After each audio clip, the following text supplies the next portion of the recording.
We'll let the ladies get to their place before we start.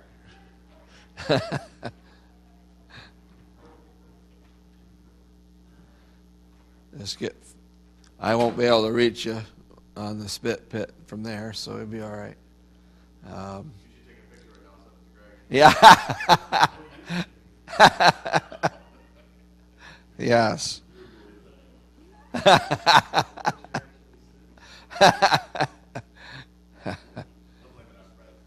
Yeah. All right. So we're going to look in our Bibles now at what we've been looking at whenever Greg's not here. I've been trying to go through Galatians. It's been a little while since he's not been here, which is good. But today we are looking at Galatians chapter number 3. I think it's chapter 2, actually. Chapter 2. And we're going to start there at verse number 11 and go down to the end of the chapter, which is verse 21. So we'll look at those 11 verses, verse number 11 through 21. And we've been talking there of course, Paul has been relating his apostleship and all of those things to the Galatians. And he's of course, talked about the fact that the gospel did not come from himself. It certainly did not come from the other apostles. They added nothing to him when he came to see them, but they certainly did test one another, and obviously the other apostles came to an agreement about Paul's gospel, that it was the gospel that they were preaching as well, and that he got it directly from the Lord, not from them. And so let's look at, starting in verse number 11, he begins to share with them about a situation that arose when Peter, unfortunately, had an issue. And here's an apostle. Here's the vicar of Christ, if you will, right? The first pope, not really, but if you look at that Catholic teaching there, you say he's infallible. Well, Paul didn't see it that way. And obviously Paul didn't see himself that way either. Verse number 11, but when Peter was come to Antioch, I withstood him to the face, because he was to be blamed. For before that certain came from James, he did eat with the Gentiles. But when they were come, he withdrew and separated himself, fearing them which were of the circumcision. And the other Jews dissembled likewise with him, insomuch that Barnabas also was carried away with their dissimulation. And when I saw that they walked not uprightly according to the truth of the gospel, I said unto Peter before them all, if thou, being a Jew, livest after the manner of Gentiles, and not as do the Jews, why compellest thou the Gentiles to live as do the Jews? We who are Jews by nature, and not sinners of the Gentiles, knowing that a man is not justified by the works of the law, but by the faith of Jesus Christ, even we have believed in Jesus Christ, that we might be justified by the faith of Christ, and not by the works of the law. For by the works of the law shall no flesh be justified. But if while we seek to be justified by Christ, we ourselves also are found sinners, is therefore Christ the minister of sin? God forbid. For if I build again the things which I destroyed, I make myself a transgressor. For I through the law am dead to the law, that I might live unto God. I am crucified with Christ, nevertheless I live. Yet not I, but Christ liveth in me. And the life which I now live in the flesh, I live by the faith of the Son of God, who loved me and gave himself for me. I do not frustrate the grace of God, for if righteousness come by the law, then Christ is dead in vain.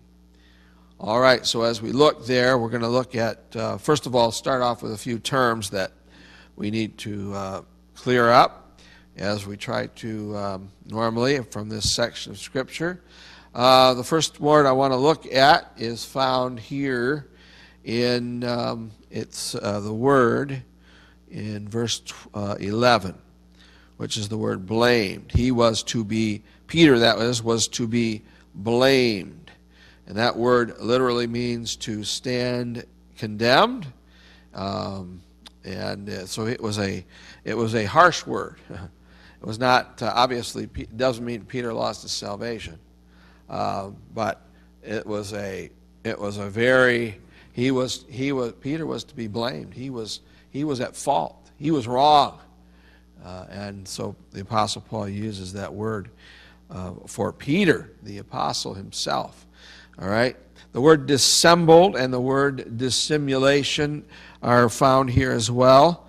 Those might be words that we're not as used to seeing as often. Verse number 13, the other Jews dissembled likewise with him. And then I think that word also appears again. I think there's at least 2 times when that word appears in verse 13. Barnabas also was carried away with their dissimulation. 2 slightly different words, but they're from the same Greek word, and they mean to join together in acting the hypocrite. You're dissimulating. They were joining together to act the hypocrite. They were pretending to act from one motive, whereas another motive really inspires their action. All right, so they were dissembling, they were pretending. It was hypocrisy is what the word means, really. They were being hypocrites. Peter and also Barnabas here, and I think it seems really evident that Paul was amazed, kind of surprised that even Barnabas was drawn away by this. And it wasn't like Barnabas to be swayed by pressure like that, but he was. It shows you how strong this whole situation could be. I guess we can understand it as we look back at the situation with. In fact, what I'm amazed at is I'm amazed at how the Lord did a work in the disciples, in the apostles, so that they didn't hold on to that Judaism and make other people become Jews. That was really the amazing thing. So you can understand a bump in the road like this would certainly be something that could happen. All right, so the word justified is here as well, and that one means to pronounce one to be just or righteous. That's found in verse numbers 16 and 17 in this section. And knowing that a man is not justified by the works of the law. And verse 17, if while we seek to be justified by Christ, we ourselves also are found sinners. So justification, to pronounce one righteous or just before God. The word minister in verse 17, in this section, verse number 17. If while we seek to be justified by Christ, we ourselves also are found sinners, is therefore Christ the minister of sin. That word minister is the word that we commonly use for deacons, diakonos, which means a servant. So would Jesus Christ be would he instead of bringing salvation and justification and all the things that he brings, did he have anything to do with bringing in sin? And obviously that would be abhorrent if that were the case. And so that was not true. All right, one last one is the word in verse 21, which is the last one. I do not frustrate the grace of God. That word frustrate means to thwart the efficacy of a thing, or to nullify, or to make void. To make void the grace of God. All right? I do not make void. I do not obviously cancel out the grace of God, because that's essentially what was being done by Peter and these other apostles. So we have a couple of key theological concepts, obviously, in the chapter. The doctrine of justification, which Paul deals with in verses 15 through 18, which we will get to as we go through there. And then also, in verse 20, we see the doctrine of the vicarious atonement of Jesus Christ. When he says at the very end of that verse, who loved me and gave himself for me. So we have those two very important theological concepts found in the chapter. And so let's go ahead and look at the actual going through this. We see the whole chapter deals with Paul's, or the whole section really, deals with Paul's stand against apostolic hypocrisy. Paul was not afraid to stand up to even the biggest one of the apostles, which was Peter. And this, by the way, also vindicates Paul's apostleship. Paul has been talking about his apostleship, and obviously if Peter would accept a rebuke by Paul, that says something about his respect for Paul and his apostleship. Obviously Peter was willing to do that, to humble himself and to get these things corrected that the Apostle Paul rightly observed were wrong, and he made sure that he corrected those things. So we're going to look at the first part of this, verses 11 through 13, where we see that Paul perceived Peter's hypocritical practice. Let's look at verses 11 through 13 again. But when Paul was come to Antioch, I withstood him to the face, because he was to be blamed. For before that certain came from James.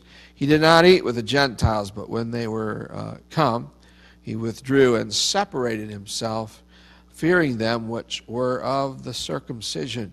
And the other Jews dissembled likewise with him, insomuch that Barnabas also was carried away with their dissimulation. All right, a couple of things from this. What was the motivation? What was Peter's motivation in this? Why did he do this? What caused him to do it? Fear. Fear of who? Fear of Jews. Fear of men, right? Was it the fear of God? Was it the truth? Was he motivated by obeying God and obeying the truth in this? And the answer is no. He was motivated by the fear of men and what they would think of him. Right? So our motivation, we need to be very careful about this. Sometimes we think that peer pressure and this kind of thing is something only that teenagers experience. It's not true. We all do. Listen, there's a peer pressure among pastors. You have to do certain things a certain way, and if you don't do it this way, then you're not looked down. You're not looked up to, and you have to do things not because other people want them done that way or think they should be done that way or are going to think ill of you if you don't do them that way, but simply because you're following the Lord and His truth. If you're following God and His truth, then obviously that's the motive that you want to follow. And who knows what these people would have thought. Obviously, there had to be some great pressure that was being applied to get Peter to do this. Maybe Peter thought he would split the church if he didn't do it. Whatever it might be. What would the consequences be if I act like you don't have to be a Jew in order to be a good, saved Christian? Because some of these people obviously think that's the way it should be. well, I don't want to ripple the waters. I don't want to cause a problem, and so I'll just acquiesce to it. And that's not the right course of action in a situation like this. Now, if it's a personal, forbearing situation, sometimes you will forbear. It's a personal matter. It's a personality matter, maybe. But when it comes to truth and to what is right, then you just have to plow through and do what's right, and the Lord will take care of the consequences. So that has to be what we're most concerned with. Obviously, the motive here was off. The motive was wrong. So that's the first thing I see from this, from a practical standpoint. Secondly, the next thing I see is that actions speak louder than words. Had you asked Peter doctrinally for the right answer on this, I think he probably would have given it to you. He knew the answer. He knew what was right. It wasn't like Peter had lost sight of the truth. Peter knew what the truth was. He just didn't have the courage to carry out in practice what he knew to be the truth. Had he gotten with Paul privately and they could have conversed about the gospel, in fact, Peter had already done all of these things with Paul, and already they knew these truths. It wasn't a matter of really instructing Peter on the truth. But the Apostle Paul says, look, you may know the truth, you may speak the truth, but your practice says loudly what message you're really conveying. And so be careful about how we practice, that our practice is according to our faith, our doctrine. And if it's not, that speaks volumes. And so you can have all the right words, and yet the practice can be off. And I've seen that many times. And in fact, sometimes when I'm assessing a church, I'm looking not just for what is being taught, but also what is being practiced. And also, one of the things that you have to be careful about is what is never being taught, what is never being talked about. Because probably, though Peter knew the truth here, he was not being bold for this truth. He would not have said, if he didn't want to make a ripple here, he probably would not have made this an issue or a point. Look, you don't have to be a Jew in order to be a good Christian. He probably would not have brought that out in a sermon because he didn't want to make that an issue. He wanted to just acquiesce to what was going on. And churches can do that on many issues. And so you have to be careful. What are they teaching and what are they not teaching? And watch very carefully how they practice and what their church does, whether it's according to truth or not. And here we see that this was not. Thirdly, on this, we see how influential men can lead others astray. Peter, influential man. People were watching him. People were looking to Peter to set the example. And when he didn't, then even a man such as Barnabas could be led astray, which is interesting. Peter was obviously he's the apostle, and Barnabas is trying to do right. And so the message Barnabas is getting is, well, if Peter's doing this, who am I to buck Peter? So I'm going to just follow suit. I'm going to follow along and do it. It took a man like the Apostle Paul to confront this situation and say, this isn't right. what you're doing is completely against what you say you believe. And you need to correct it, get it right. All right, so those three things, we need to be very careful because I have seen, what does it take? We're about ready to send these two guys off to wherever they choose to go to school. These young men are very impressionable young men. How many professors would it take? How many bad apple professors to lead them astray? Probably just one. Somebody they look up to, somebody they see as amazing and intellectual teacher, and somebody they respect. It wouldn't take very long for somebody like that, if we're not careful, to lead them away. And of course, we see this happening in colleges all across America. Send Christian young people to college. In fact, that was even back in 1927 when Bob Jones University was founded.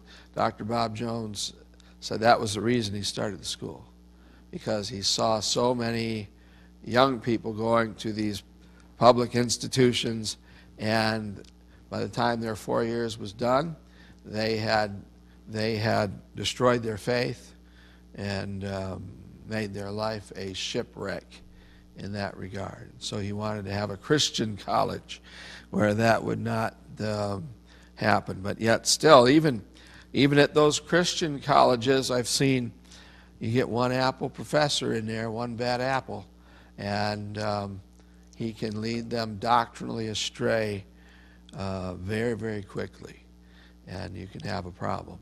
Does not take very much. Just one influential man that can lead the whole bunch in the wrong direction. And that's what the Apostle Paul saw going on here, and that's what he wanted to deal with. And so that was obviously a burden on Paul's heart, and I'm sure it was not easy for him, as any of these situations are not easy. But praise the Lord, there was someone there to deal with it and to get it right. Paul had to be the snick in the mud. I guess that's what he had to be, which is okay. And eventually, of course, they did get this right.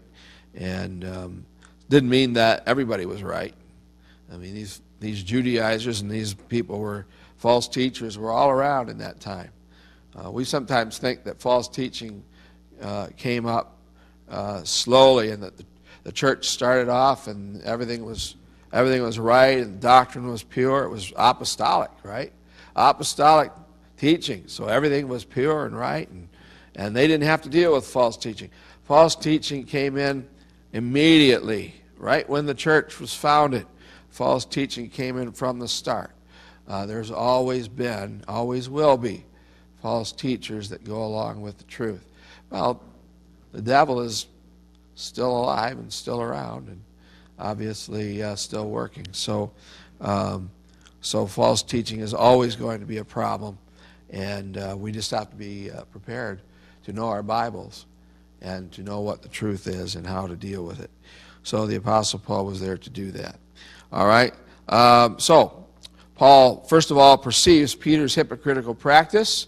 Secondly, then, Paul confronted Peter publicly. Now, look at verse number 11. He says, "For when Peter was come to Antioch, I withstood him to the face, because he was to be blamed." And he said, "I withstood him to the face." And then in verse 14, "But when I saw that they walked not uprightly according to the truth of the gospel," and that was what it was about for Paul, was the truth, "I said unto Peter before them all."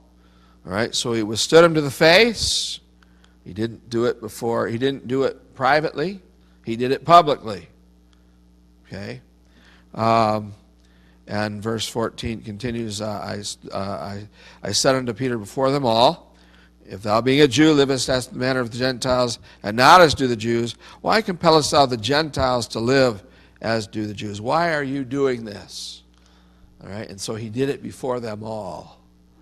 All right, so them all would be the Gentiles and the Jews, the ones who were separating themselves, the ones who were trying to make themselves appear like they were cut above, a little better than the other ones, the Gentiles, which is completely a false message in the church. And so Paul dealt with it publicly. All right, and why did he deal with it publicly? You don't always deal with sin publicly. There are times when it's more appropriate to deal with it privately. All right, but in this case, it had to be dealt with publicly because it was a public sin. It was a sin that was being done publicly against others in the church. And so in order to be made right, it had to be brought out into the open. All right? If you got one person that's living in sin somewhere privately, then I would think it would be more appropriate in most cases to deal with that in a private setting. But if you've got a doctrinal issue that comes up that's being practiced like this in a public manner, then it is appropriate, necessary to deal with these sins in a public manner, to get these things out into the air, which of course means, as Paul had to do here, sometimes when it comes to these situations, as difficult as they are, you may have to name names. You may have to obviously bring up situations, what's happening, and point out to everybody how these things are wrong. And so Paul brought this up in a public manner because the sin had such a public influence. And even the fact that Barnabas would be taken away by it was a sign of the influence that it was having. And so the Apostle Paul did not shy away from doing this. He did not say to himself, I don't want to cause any problems or ripple the waters. He was willing to do that. All right? And so he confronted Peter publicly. And sometimes that's the way we have to do it. It's never the way we like to do it. We don't enjoy it. I don't think Paul enjoyed that. But he had to do it. He was concerned for one thing, and that was for the truth of the gospel. That's our one concern. Bigger than anybody's feelings, bigger than anybody's issues, is the truth of the gospel. That's the biggest thing. Because if we lose that, we've lost everything. And so we have to maintain that. And finally and lastly, we don't obviously have time to get into the last verses 15 and following here. But here we get into Paul's instruction of Peter and the Jewish disciples. So now he confronts, but then he instructs publicly as well. He is going to lay out for them why what they're doing is wrong and show them why this is against the gospel. And so really the rest of the chapter demonstrates that fact. The gospel, there's one gospel for everybody. It's one truth, one gospel. Even, as he points out here, did the Jews have to believe the gospel? They did. He said, we believe the gospel. We're Jews. We had to believe the gospel to be saved. What about the Gentiles? Of course they had to believe the gospel to be saved. All right? So we're all one together. We're not two distinct camps here. We're one. We are together. And you don't have to you cannot compel a Gentile to have to become a Jew. Now, never did the Apostle Paul say that Jews could not practice what they wanted to practice. He never said Jews had to eat shrimp, right? They could do what they wanted to do. They could eat what they wanted to eat. But they could not separate themselves from the Gentiles as if they were somehow different or better than the Gentiles who didn't practice those things. All right? And so that was very, very important to Paul, that the Jews would understand that. Peter knew these things, but Paul wanted to instruct them concerning these things. And obviously we get down to verse 20, vicarious atonement of Christ, and Paul gives his testimony and what the Lord has done for him. He was crucified with Christ. Nevertheless I live, yet not I, but Christ liveth in me. It's all about Christ. It's not about Jew or Gentile. It's about Christ in us. And that could be the case for both Jew and Gentile. And the Apostle Paul makes sure in verse 21 that commitment to Christ is the only proper response to his saving grace. He says, I do not frustrate, I do not cancel out the grace of God. For if righteousness come by the law, then Christ is dead in vain.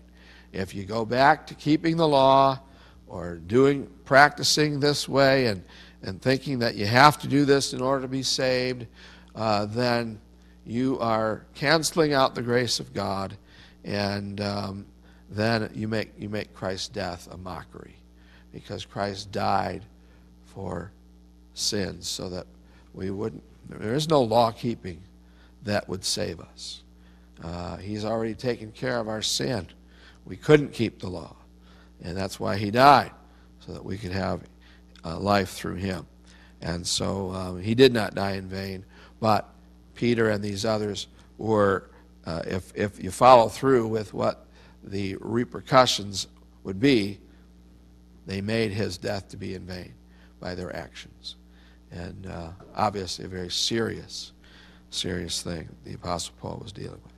All right, do we have any questions? We're out of time.